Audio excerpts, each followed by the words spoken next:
Hi friends, నమస్కారం అండి. తెలుగు వంటకాలకు స్వాగతం. వెల్కమ్ టు తెలుగు వంటకాలు.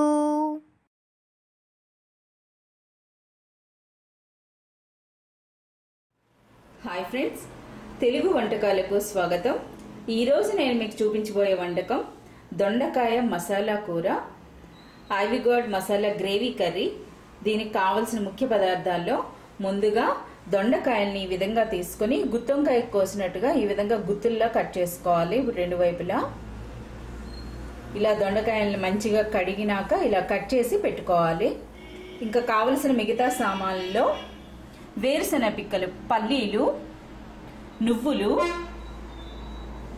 ధనియాలు, ఇది గరం మసాలాలో జీలకర్ర, దాల్చిన చెక్క, మిరియాలు, యాలకులు, లవంగాలు అన్ని కొద్ది కొద్దిగా తీసుకున్నాను.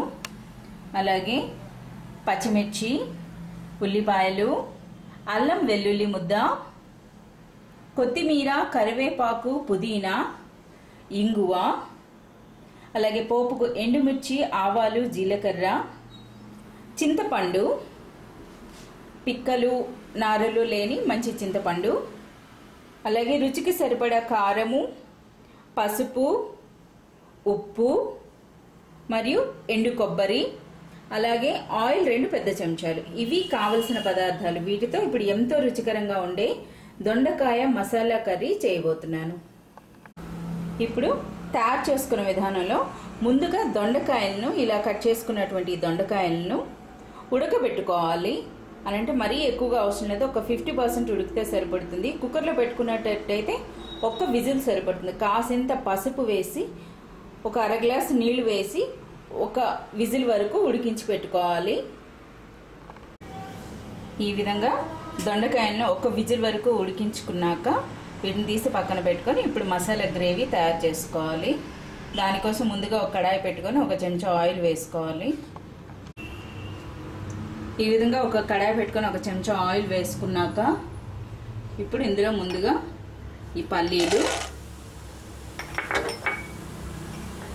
ఎండు కొబ్బరి,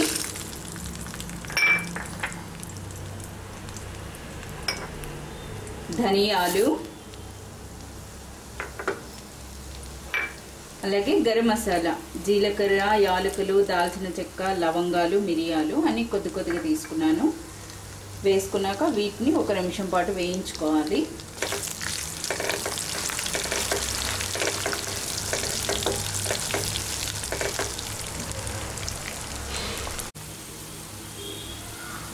ఈ విధంగా ఒక నిమిషం పాటు వేయించుకున్నాక అన్నీ కాస్త కలర్ మారుతున్నాయి అన్నప్పుడు ఇప్పుడు ఇందులో చింతపండు,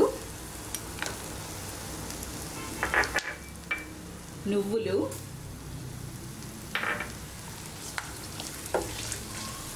వేసుకొని ఒకసారి కలుపుకున్నాక ఇందులో ఇప్పుడు ఉల్లిపాయలు, పచ్చిమిర్చి వేసుకోవాలి. ఇది అంతా మిక్సీలో వేసి రుద్దుకుంటాము కనుక కాస్త పెద్ద ముక్కలైనా పర్లేదు.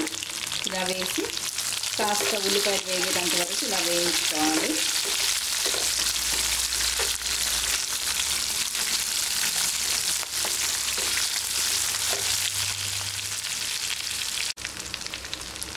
ఈ విధంగా ఉల్లిపాయలు కూడా వేగుతున్నప్పుడు ఇప్పుడు ఇందులో కొత్తిమీర, కరివేపాకు, పుదీనా వీటిని కూడా వేసుకోవాలి.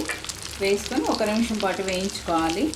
వేయించుకున్నాక స్టవ్ బంద్ చేసుకొని ఈ మిశ్రమాన్ని చల్లారనిచ్చి మెత్తని పేస్ట్లా తయారు చేయాలి. వీటితో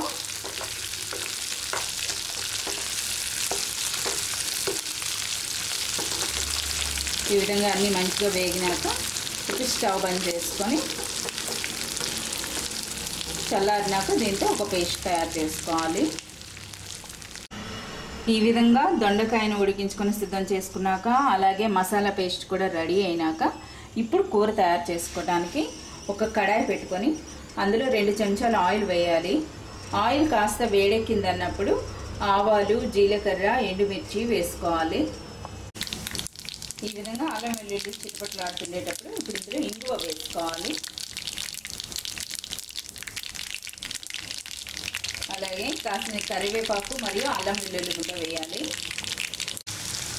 ఈ విధంగా కరివేపాకు అల్లం వెల్లుల్లి కూడా వేసుకొని పచ్చివాసన పోయేటంత వరకు వేయించుకున్నాక ఇప్పుడు ఇందులో ఉప్పు, కారం, పసుపు రుచికి తగినంత వేసుకోవాలి.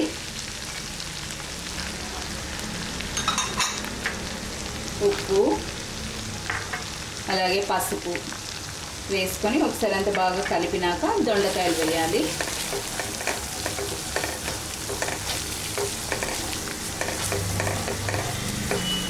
ఇప్పుడు ఇందులో మనం హాఫ్ బాయిల్ చేసినటువంటి ఈ దొండకాయలు వేసుకోవాలి. వేసుకొని వీటికి మసాలా అంతా పట్టేటట్టుగా కాసేపు వేగనివ్వాలి. ఈ విధంగా దొండకాయలను మంచిగా కలిపినాక ఉప్పు, కారం, పసుపు అంతా కలిసేటట్టుగా కలుపుకున్నాక 1 నిమిషం పాటు వేయించుకున్నాక ఇప్పుడు ఇందులో మనం తయారు చేసి ఉంచినటువంటి మసాలా ముద్దను వేయాలి.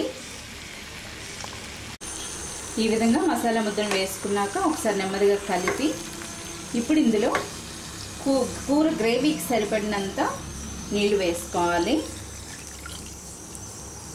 వేసుకుంటే ఇప్పుడు కలపడానికి కూడా ఈజీగా ఉంటుంది. మంచిగా కలపాలి. ఇప్పుడు